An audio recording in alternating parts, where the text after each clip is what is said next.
In today's episode, we're going to look at Switch Energy outside of Clinton, Ontario, and most importantly, Don and Phyllis Knott, two true entrepreneurs coming direct from the farm. Don was the pioneer to bring switchgrass to Ontario. He has over 500 acres of that growing and has developed the methodology to actually take our old bale wrap and, working with companies, add switchgrass and to make products that in fact may end up going around the world. But Don figured out how to harvest, how to overwinter it, how to get a crop in at the front, how to grind up bale wrap and clean it. This gentleman deserves about 4 PhDs, and he's a farmer from Clinton, Ontario. Okay, this story starts here on the home farm. My wife Phyllis and I operate about 1,100 acres in this area. We've been in the cash crop business since we got married back in '72. We've always grown corn, soybeans, winter wheat, alfalfa, white beans. That's been our main cash crops over the years. We developed a processing plant several years ago where we did racehorse oats and white Hallam soybeans. We still process white Hallam soybeans today. But about 8 years ago, we got involved with a new crop called switchgrass. So the automatic thing for me was to look at was bedding. We started looking at selling it as a replacement for wheat straw. So the dairy industry stepped up and they started buying it for bedding, the beef farmers, and it was working quite well. We then actually found that the dairy farmers could feed it to their dry cows. It's a very low potassium crop, it's very dry, so it's high fiber. So they said it worked very well in their feed rations with their TMR mixers. So we found two markets there. Then we started looking at the mushroom industry as using it as a compost. That seems to be working well. This material, as you'll see when I pull this out, is chopped short. We do this with knives in the baler as we bale. That gets a little more weight in the bale. This works fine for bedding. It works fine for the dairy industry to put in a TMR mixer. And it is something that the mushroom industry, however, frowns on. They want the long straw. So in order for us to find a market for our product, we have to select who our customer is as we harvest, before we harvest, so that we know what we're going to do with it, with the baler. If it's going to the mushroom industry, we won't put any knives in. We will leave it as long straw and just bale it straight out of the field. And then along came Dr. Gord Surgener from Ontario Agri-Food Technologies and introduced us to individuals who are interested in using switchgrass to put in plastic and or into fiber boards. Eventually we evolved into the idea of making plastic resin and using recycled bale wrap and greenhouse film from Ontario. We add that to switchgrass and other fibers and make a fiber board. We have progressed to the point where we are setting up, through Switch Energy Corp, we are setting up a recycling program in Ontario. We have had that program actually functioning for 2 years now and picking up the product.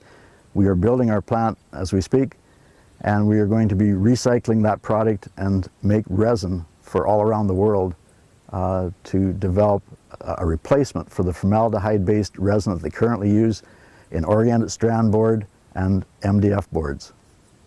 What we're standing in front of here is a huge hammer mill. The line itself consists of a shredder, a washing machine that we developed. This piece of equipment is a secondary refiner, then the fine grinders to take it to powder. We expect to start assembling all of these pieces. They're all on order right now or on their way here. We expect over the next 30 days that we will assemble this plant and hopefully have it up and running by the 1st of November. In southwestern Ontario, our service truck goes out every day and picks up somewhere in southwestern Ontario and brings back approximately 3 tons a day. What you see behind me is a collection of what he collects. It's mainly bale wrap, baler twine, net wrap, and boat wrap. Greenhouse film comes from the greenhouse people and people who take it off the buildings and bale it up. It's usually sent to us in bale form.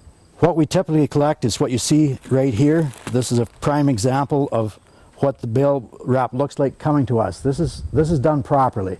This material is put into the shredder, which reduces it to about 1.5 inch size diameter. It's very dirty at that stage. It has not gone through the washing process.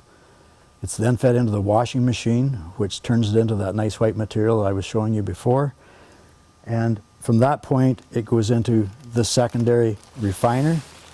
And the material that comes out of this machine looks something like this. So it's refined down to a much smaller size, and it's heated in this process, and it makes it drier.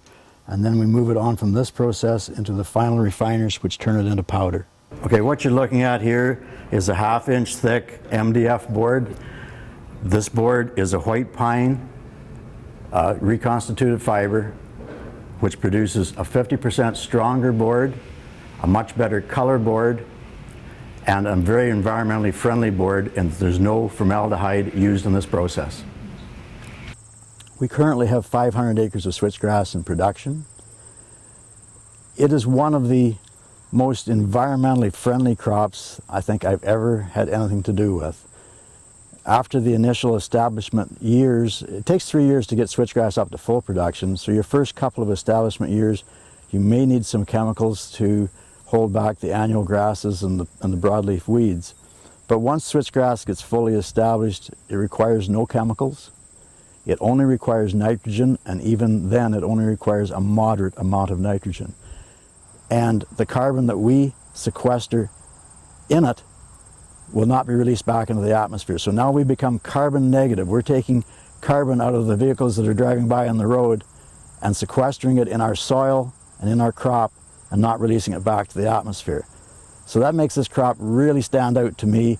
It's a very efficient crop to grow. It takes very little to get it established, and then once it's established, it can be there for a long time. We've seen crops of this in the United States that have been down for 25 to 30 years. So with very minimal management, you can maintain this crop. And that aspect, as a cash cropper, that aspect is very attractive to me. I call it a retirement crop. I just drive by and give it a wave once in a while. I don't have to do much with it. You know, I've been cash crop for 47 years, and I have never seen a crop that functions like switchgrass. And when I think that I can combine that with going out and helping the farm community remove something that should never be in landfill and take it and put it into a product that is going to continue to be environmentally friendly in the construction industry all around the world, that gets me excited.